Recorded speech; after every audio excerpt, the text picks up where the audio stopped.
Iyi ni radio BBC Gahuzamiryango ivugira i Londres kuri metero 19, 25, 31 na 41 no ku mirongo ya FM mu karere k'ibiyaga bigari no kuri internet kuri bbcgahuza.com.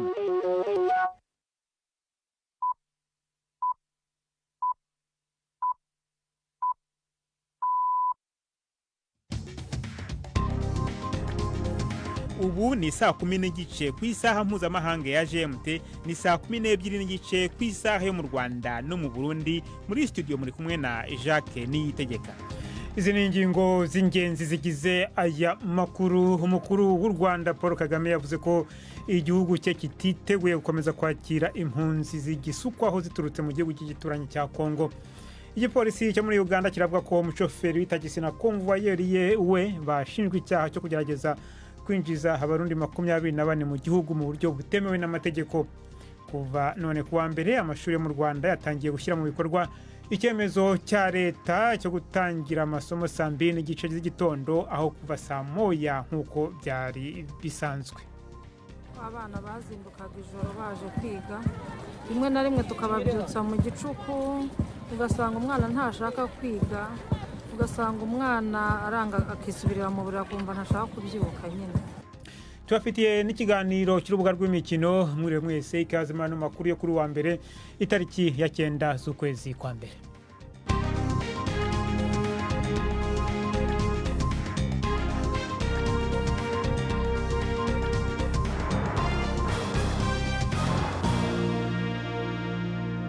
Aya makuru yose ku buryo burambuye ni mukanya Prudence Ngyumva maze kutugezaho ku buryo burambuye. Muri make amakuru y'ingenzi avugwa hirya no hino ku isi. Guverinoma ya Brazil iravuga ko abantu 1200 batawe muri yombi umunsi umwe nyuma y'imyivumbagatanyo mu murwa mukuru Brasilia, aho abantu bashyigikiye wahoze ari perezida Jair Bolsonaro bigabaga mu nyubako y'inteko ishinga amategeko n'inzu za guverinoma zindi. Abagize guverinoma mu nzego nkuru bamaganye ibi bintu basobanura nk'ibikorwa by'iterabwoba. Inzego z'umutekano zongeye kugenzura ibintu kandi urukiko rw'ikirenga rwategetse ko inkambi zubatswe n'abigaragambya zisenywa. Abategetsi ku isi nabo bamaganye urugomo. Perezida wa Leta Zunze Ubumwe za Amerika Biden yavuze ko ugushaka kw'Abanyabrazil kutagomba gusuzugurwa. Ubwongereza, Ubudage, Ubufaransa, Uburusiya, Ubushinwa n'Ubuhinde byose byatangaje ko bishyigikiye perezida mushya Lula Inacio da Silva. Abategetsi ba Leta Zunze Ubumwe za Amerika, Canada na Mexique nabo bamaganye icyo bavuga ko ari ibitero byagabwe kuri demokarasi muri Brazil ejo hashize ku cyumweru. Mu itangazo bandikiye hamwe mbere y'inama yabo izabera mu mujyi wa Mexico City, aba perezida Joe Biden na Andreas Manuel Lopez Obrador bari kumwe na minisitiri w'intebe wa Canada Justin Trudeau bavuze ko bifatanyije na Brazil mu kurengera inzego zayo. Aba bategetsi batatu bitezwe guhura mu mujyi mu gihe cy'iminsi 2 mu guteza imbere imikoranire. Byitezwe ko bazibanda cyane kubimukira n'inzira zo kuburizamo ibiyobyabwenge binyura ku mupaka. Umunyamabanga mukuru wa Loni Antonio Guterres yavuze ko aciwe intege cyane n'abategetsi bo ku isi batagira icyo bakora mu guhangana n'ibiza bishingiye ku ihindagurika ry'ikirere nk'imyuzure ikaziherutse kwibasira Pakistan. Igihe yagezaga ijambo mu nama ibera i Geneva igamije gushakira inkunga igenewe Pakistan, Bwana Guterres yavuze ko Pakistan itateye ikiza cy'ihindagurika ry'ikirere ariko ko iri kugerwaho n'ingaruka mbi zayo kurusha ibindi bihugu. Yasabye inkunga ikomeye y'umuryango mpuzamahanga mu gufasha Islamabad mu muhate wo kwiyubaka. Minisitiri w'intebe wa Pakistan Shehbaz Sharif yavuze ko igihugu cye gikeneye miliyari 8 z'amadolari mu myaka 3 iri imbere. Yavuze ko azi neza ibibazo bikomeye by'ubukungu ibihugu birimo ariko ko Pakistan ikeneye ubufasha bwo kubaka ejo hazaza. Uno munsi ndabasabye ko mwofasha abo bose batakaje intega bizoza yabo, amazu yabo hamwe n'ivyari bibatunze, abo bose basigaye ku gasozi muri iki gihe kitoroshe c'imbeho nyinshi, bakaba babahanze amaso ngo mubafashe biteze kugirirwa ubuntu. Abantu bashaka kujya mu murwa mukuru Addis Ababa wa Ethiopia bava mu majyaruguru y'akarere ka Tigray baravuga ko babujijwe kujya mu ndege niba bari hagati y'imyaka 16 na 64 y'amavuko. baravuga ko abafite uburwayi bukomeye cyane ari bo gusa bemerewe gufata urugendo. Polisi nta bisobanuro yatanze by'impamvu iri kubuza kugera ku ndege ya Ethiopian Airlines yasubukuye ingendo zayo mu murwa mukuru wa Tigray Mekele mu kwezi gushize nyuma y'amasezerano y'amahoro hagati ya guverinoma n'ingabo za Tigray. Iran yakatiye igihano cy'urupfu abandi bantu 3 bashinjwa kwica abashinzwe umutekano 3 mu gihe cy'imyigaragambyo imaze amezi 3 yasembuwe n'urupfu rwa Mahsa Amini. Inkuru ya David Bamford murigizweho na Prime Ndeko Magenge. Repubulika ya Kiyisilamu ya Iran imaze igihe iri kwirashegeshwa n'umudugararo w'abanyagihugu kuva mu kwezi kw'icenda hapfuye umugore w'imyaka 22 yari yafashwe yagirizwa kutubahiriza amategeko ahambaye y'inyambaro. 4 mu bitavye imyerekano baramaze kunyongwa bitera ishavu mu makungu. 14 bari ku rutonde rw'abazokwicwa none abandi 3 baciriwe urwo gupfa. Ico bagirizwa ugushoza intambara ku Mana ariko vyihariye kugira uruhara mu yicwa ry'abajejwe umutekano. Iran izubugira kabiri inyuma y'Ubushinwa mu gukoresha igihano cyo gupfa aho hanyongwa abantu amajana buri mwaka. Iyi ni BBC Gahuzamiryango yumva no kuri Kisoro FM muri Uganda no kuri bbcgahuza.com. Polisi muri Uganda iravuga ko yataye muri yombi umuntu w'ingenzi ukekwa wari watorotse nyuma y'igundagurana ryishe abantu mu ijoro ribanziriza umwaka mushya. Polisi ivuga ko wari wateguye igitaramo Elvis Francis Juko yasanzwe aho yari yihishe mu birometero nka 60 uvuye mu murwa mukuru Kampala. Aregwa gushishikariza abantu bari mu birori kunyura mu kayira gafunganye bajya kureba ibishashi by'ibirori bita fireworks hanze y'isoko rinini bita mall aho ikirori cyaberaga. Abagiteguye bafunze indi miryango kugira ngo bakumire abantu batari baguze amatike ntibagere ahaberaga ibyo birori. Abantu 10 barapfuye biganjemo abana. Jacques urakoze Prudence Ngiyumva.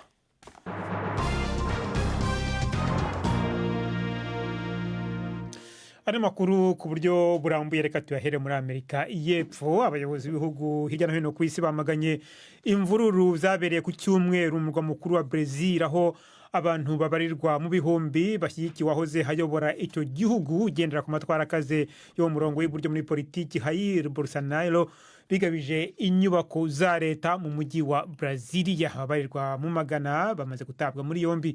Ni inkuru ya Katy Watson mugezweho na Victoria Honkunda. Hari umubare mwinshi w'abashinzwe umutekano ku nyubako zikomeye za leta ya Brazil aho abarwanashyaka ba Jair Bolsonaro bashinze inkambi zo kwigaragambya nyuma y'amatora y'umukuru w'igihugu yabaye mu kwezi kwa 10 umukandida wabo agatsindwa. Igipolisi kimaze guta muri yombi abagera ku 1200 cyatangiye no gushingura izo nkambi ziri hafi y'ibiro bikuru by'igisirikare mbere y'igihe ntarengwa abigaragambye bahawe cyo kuba bavuye aho hantu. Nk'iki kimenyetso cyo kugaragaza ubufatanye muri ibi bihe bidasanzwe, abakuru b'inzego 3 za leta basohoye itangazo bahuriyeho ryamagana ibyo bise ibikorwa by'abaterabwoba muri Brazil byibasiye inzego z'igihugu bibaye kuvaho harangirijwe ubutegetsi bwa gisirikare mu mwaka w'1985. Inkuru ya Katy Watson. Dukomereze ano makuru mu karere k'ibyaga bigari tujye mu Rwanda aho umukuru w'icyo gihugu Paul Kagame yavuze ko igihugu cye kititeguye gukomeza kwakira impunzi ziturutse mu gihugu cy'ituranye cya Repubulika ya Demokarasi ya Congo. Avuga ko zihunga ibikorwa byibasira ubwoko. Yavuze ko kuva ejo impunzi z'abitiranwa n'abanyarwanda zatangiye kwambuka zihungira mu Rwanda. Mu ijambo yavuze harahiza umukuru mushya wa Sena, Perezida Kagame yahamagariye umuryango mpuzamahanga kutirengagiza iki kibazo gikomeje kuremerera u Rwanda rwonyine. Nabwo na mugenzi wanjye Jean Claude Mwambutsa uri Kigali wakurikiranye iryo jambo, mbanza kumubaza icyo Perezida Kagame yavuze kubera mu gihugu cya Repubulika ya Demokarasi ya Congo.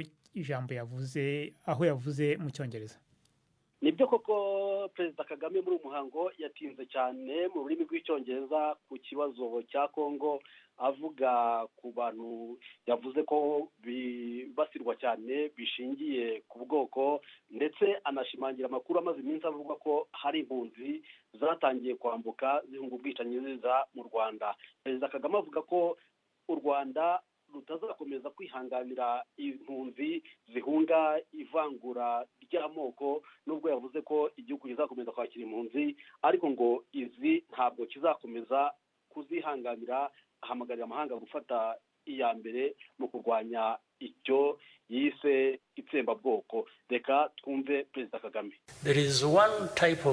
Hari ubwoko bumwe bw'impunzi numva tutazokomeza kwihanganira. Ntitwokomeza gucumbikira impunzi zikomoka ku bibazo rimwe na rimwe dusabwa kwisobanurako canke binashingirwa ko n'abadutesha agaciro.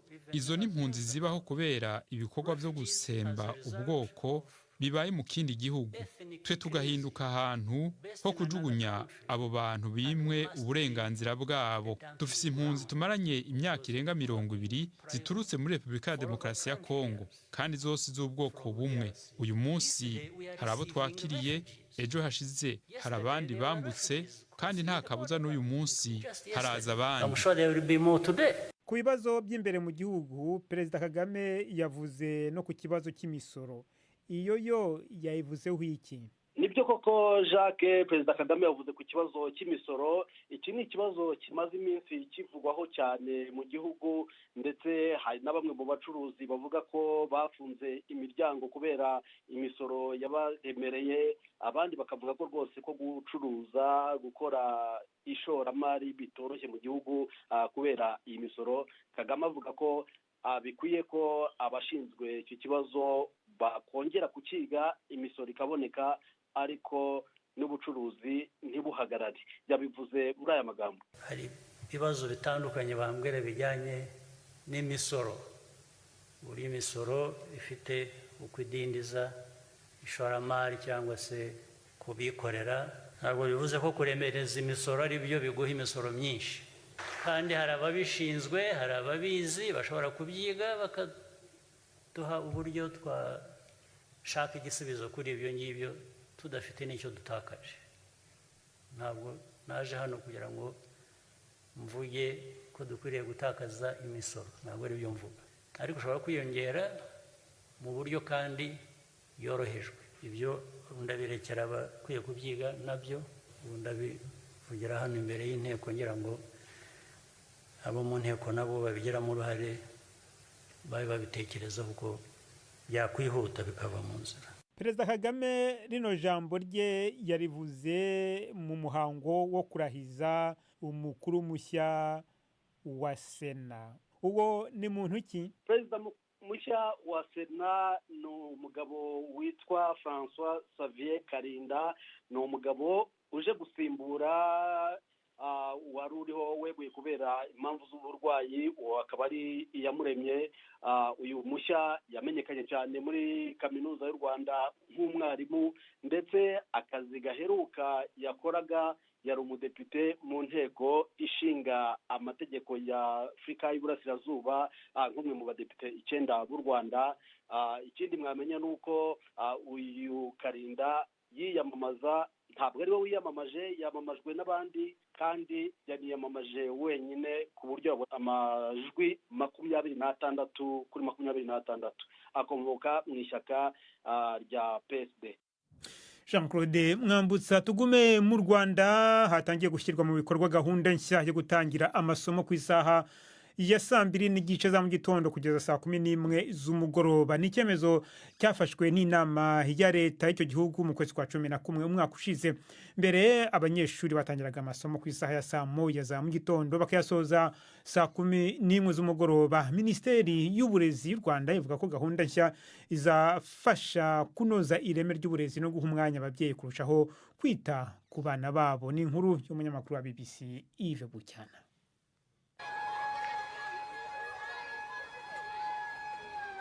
Ku isaha ya 2:30 ku kigo cy'ishuri rya Remera Catholique, inzogera ihamagarira abanyeshuri kwitegura gutangira amasomo iravuze. Abanyeshuri bose babanza guhurira ku kibuga cy'ishuri kuririmba indirimbo y'igihugu mbere y'uko umuyobozi w'ishuri abaganiriza kuri gahunda nshya. Mutebo yahindutse kugira ngo bigende bite, muruhuke bihagije, kandi muze mutagize gute, mutakere, muzabishobora. Ni gahunda yo gutangira amasomo 2:30 za mu gitondo. Bamwe mu babyeyi bazanye abana babo bagize icyo bavuga kuri iyi gahunda nshya. Abana bazindukaga ijoro baje kwiga, rimwe na rimwe tukababyutsa mu gicuku, ugasanga umwana ntashaka kwiga, ugasanga umwana aranga akisubirira mu buriri akumva ntashaka kubyuka nyine. biradufasha gutegura abana mu gitondo. Mbere byari bimbangamiye cyane kubera ko mu gitondo umwana no gufata ifunguro ya mu gitondo byari bimunaniye. Ku banyeshuri batuye kure y'ibigo nabo bavuga ko gahunda nshya ibagwa neza cyane. Nabyukaga saa 11 zuzuye kubera ko hari igihe nabaga naryamye ntinze nkanabyuka hakiri kare. Rero mu kwiga inje period ya mbere nayigaga naniwe simfate neza.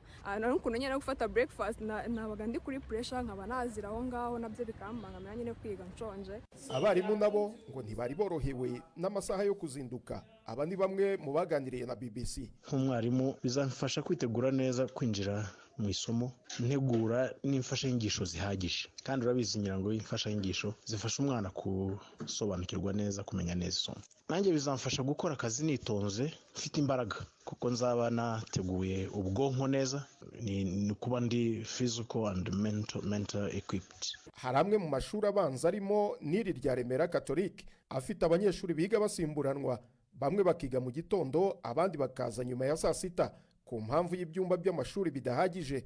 Umuyobozi w'iri shuri Mujawamariya Odette avuga ko gahunda nshya nubwo ari nziza ariko izatuma hari abiga amasaha makeya. Abana biga mu gitondo n'abana biga nimugoroba ntabwo baziga amasaha angana n'abana biga umunsi wose. Icyo cyo bazajya biga igihe gitoya. Minisiteri irabizi ko ntabwo ari ikibazo cyacu twenyine. Minisiteri ivuga ko bazubaka ibyumba by'amashuri ariko igihe kitari byubaka rero haracyari ikibazo mu bana biga igice cy'umunsi. Mu mpera z'umwaka ushize nibwo leta y'u Rwanda yafashe icyemezo cyo guhindura ingengabihe y'amasaha y'akazi n'iyitangira ry'amasomo mu gihugu cyose.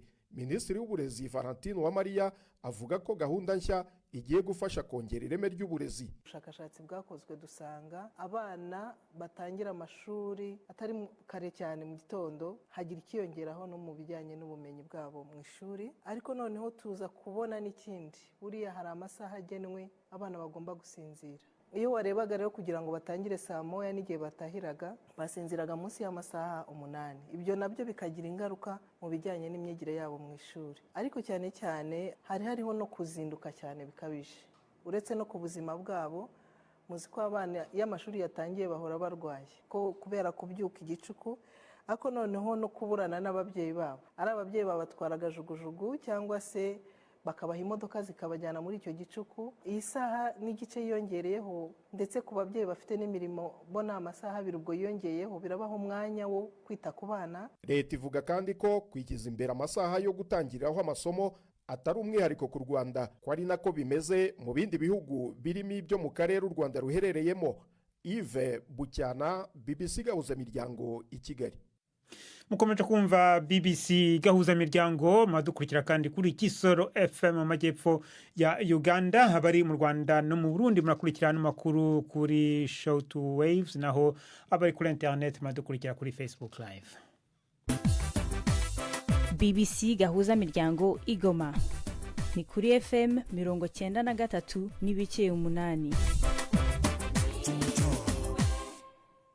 Tunyarukire muri Uganda aho igipolisi cyaho kivuga ko umushoferi w'itagisi na konvoyeri we bashinjwe icyaha cyo kugerageza kwinjiza abanyamahanga mu gihugu mu buryo butemewe n'amategeko.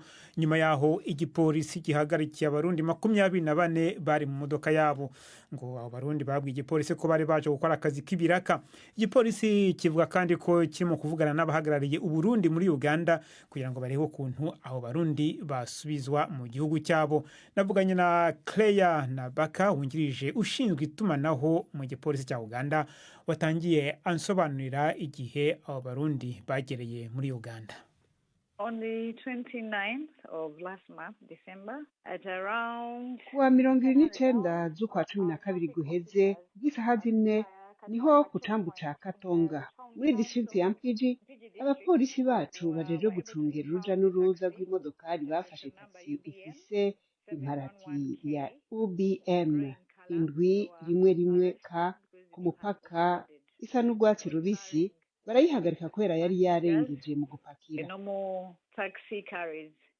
bisanzwe bene izo taxi zitwara abantu 14, ariko iyo yari ifite abantu 26 harimo umushoferi na mugenzi we w'umukonvoyeri. Abo bari abarundi 24 barimo umugore umwe, abandi bari abantu b'abagabo.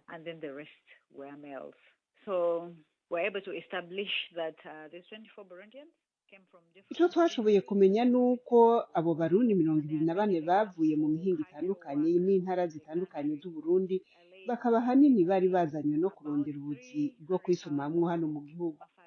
Bikekwa yuko bari barishe amafaranga ibihumbi 300 kugira ngo bazanwe muri Uganda. Ayo mahera bayarishe bisi za Iteka Service na Platinum, ibyo bakaba bazuririye mu bice bitandukanye ku mbibe z'Uburundi zibacana muri Tanzania. Ayo mafaranga rero yari ayo kubashikana i Kampala. Bashitse ku mupaka wa Mutukula, since they were fearing to be arrested by security, they claimed that they boarded off the bus approximately 3 kilometers. Kubera batinya guhagarikwa n'inzego z'umutekano, bururukiye bisi nko ku birometero 3 by'icambu ca Mutukula. Umukomvayeri wa bisi yarabaherekeje, abahereza uwundi muntu w'umugabo w'umurundi yamenye ku isura. Nibaza yuko iyo babonye umurundi bitabagora kumumenya, ariko ntibari bamuzi ku izina. Uwo rero yarashoboye kubayobora aciye mu mayira atazwi, amwe twita inzira za panya, abacisha mu gitara c'ibiti kiri hafi y'icambu ca Mutukula. Uwo murundi yarashoboye kubashikiriza uwundi muntu w'itagisi ku ruhande rwa Uganda, ari nayo ifise iyo mparati ya UBM 711K. And this taxi is the one that has registration number UBM 711K. So the taxi operators. Ni ukuvuga abo bantu b'itagisi yari batwaye ni umushoferi Katamba Yasin na konvayeri wiwe Saleh Haruna. Abo bombi bakaba bagirizwa icaha co gushaka kuja mu bucuruzi bw'abantu no gufatanya icaha. Trafficking in persons and also conspiracy. Abo barundi 24 ubu bari hehe? We removed them from the police station in Fiji and are being held at a shelter. Barabakuye kuri sitasiyo y'igipolisi ya Fiji, ubu bacumbikiwe aho bahora bashira abahuye n'ivyo bibazo by'urudandazwa rw'abantu. So they are in a shelter now. None murabohereza iwabo cyangwa se murabashinja ibyaha? No, we are not charging them because oya nta caha tubagiriza kuko ahubwo nibo bagikorewe. Ni ukubasubiza iwabo. Turiko turavugana n'ubuserukizi kumbure ushobora kuronka amakuru ya nyuma kuri no mugoroba. Bambwiye yuko abategetsi bariko baravugana n'ubuserukizi bw'Uburundi kugira ngo bihweze uko bo batwara iwabo. Bababwiye ko igituma bava mu Burundi ari iki? According to uravye ivyo bishuye bavuga yuko baje kurondera ubuzi. Ubu bari bagiye barondera yaciye azinya telefone ziwe zose, ariko turiko turagerageza kugira tumutore. We are trying to ensure we get him. Muri rusange bafite imyaka ingahe? Harimo ufite imyaka 16, abandi bari muri za 20, 30, umukuru muri bo afite 42. Krayana Baka wo mu gipolisi cya Uganda.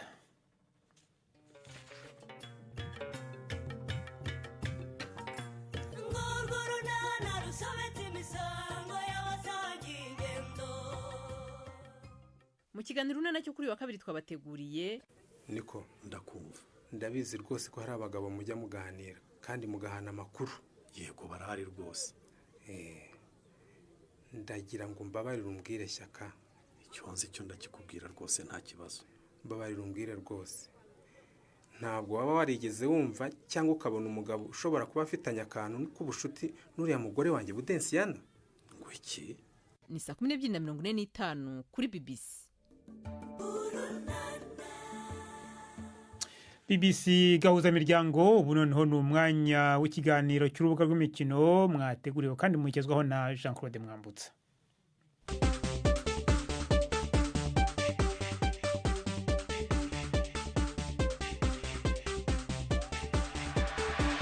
Imikino y'ubwoko bwose.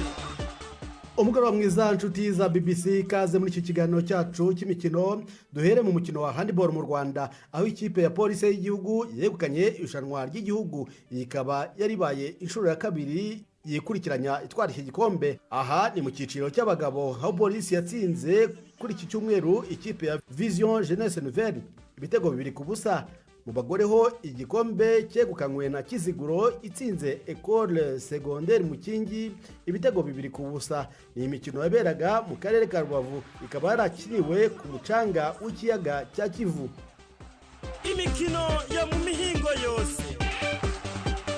Ikiganiro cy'imikino kuri BBC mu Bwongereza mu mupira w'amaguru ikipe ya Arsenal iyoboye urutonde rwa shampiyona itegerejwe mu kibuga buri joro ariko noneho mu gikombe cya FA ubwo iza kubihura na Oxford United. Arsenal iheruka kwegukana iki gikombe mu mwaka wa 2020 irajya mu kibuga ihabwa amahirwe menshi. Mu gihe Arsenal yatsinda nk'uko benshi babyiteze igomba guhura mu cyiciro gikurikira na Manchester City inayikurikiye ku rutonde rwa shampiyona.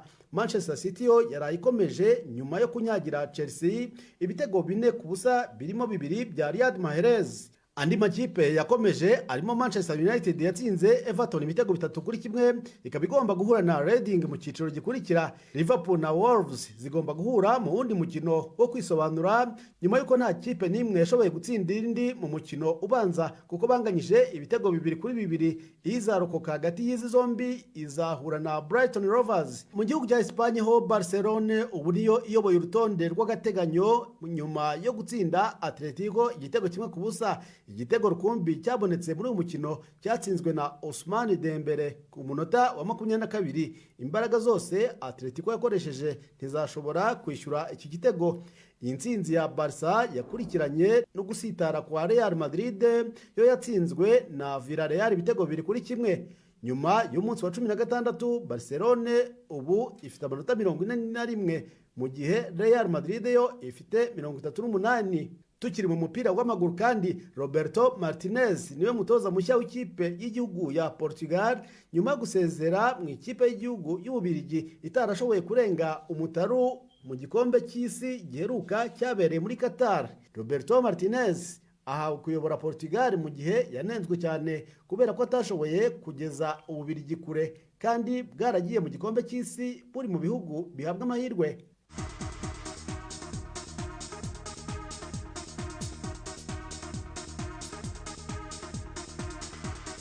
Tuvuye aha muri Portugal, Didier Deschamps we yongerewe amasezerano nk'umutoza w'Ubufaransa kugeza mu mwaka wa 2026. Didier Deschamps yageze mu ikipe y'Ubufaransa mu mwaka wa 2012 ayifasha kwegukana igikombe cy'isi cy'2018 ndetse Ubufaransa butsindwa na Argentine ku mukino wa nyuma mu gikombe giheruka. Hari hashize igihe bivugwa ko uyu mutoza ashobora gusezererwa ikipe igahabwa Zinedine Zidane ndetse uyu ni nawe uhabwaga amahirwe menshi. Gusa umukuru w'ishyirahamwe ry'umupira w'amaguru mu Bufaransa Noël Le Graët avuga ko nta mpamvu abona yatuma atandukana na Didier Deschamps. Turabashimye inshuti mwakumwe natwe, ikiganiro cyacu natugisoreje mu gijoro ryiza. Jean Claude Mwambutsa.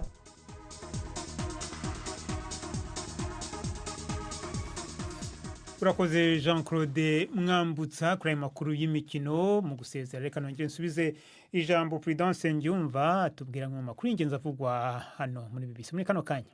Guverinoma ya Brazil iravuga ko abantu 1200 batawe muri yombi umunsi umwe nyuma y'imyivumbagatanyo mu murwa mukuru Brasilia aho abantu bashyigikiye wahoze ari perezida Jair Bolsonaro bigabaga mu nyubako y'inteko ishinga amategeko n'izindi nzu za guverinoma. Abagize guverinoma bakaba bamaganye ibi byakozwe n'abigaragambya basobanuye nk'ibikorwa by'iterabwoba. Hagati aho abategetsi ba Leta Zunze Ubumwe za Amerika, Canada na Mexique bamaganye icyo bavuga ko ari ibitero byagabwe kuri demokarasi muri Brazil ejo hashize ku cyumweru. Ni ibyo batangaje rero babinyujije mu itangazo bandikiye hamwe mbere y'inama yabo izabahuruza ibera mu mujyi wa Mexico City muri Brazil muri Mexique. Aba perezida Joe Biden na Andrés Manuel López Obrador bari kumwe na minisitiri w'intebe wa Canada Justin Trudeau. Naho umunyamabanga mukuru wa Loni Antonio Guterres yavuze ko aciwe intege cyane n'abategetsi bo ku isi batagira icyo bakora mu guhangana n'ibiza bishingiye ku ihindagurika ry'ikirere nk'imyuzure ikaze iherutse kwibasira Pakistan. Igihe yagezaga ijambo mu nama ibereye Geneva igamije gukusanya inkunga igenewe Pakistan, Bwana Guterres yavuze ko Pakistan itateye ikiza cy'ihindagurika ry'ikirere ariko ko iri kugerwaho n'ingaruka mbi kurusha izindi. Jacques. Urakoze Prudence Ngyumva. No makuru yarahagarariwe na Mark Niyonkuru, ku buhanga bw'ibyuma hari Jay Magani. Amakuru yacu arakomeje ku rubuga rwacu rwa internet BBC gahuza.com. Muhammad kuri radio no ku munsi w'ejo isaha nk'ingi. Mwakoze mwamukira.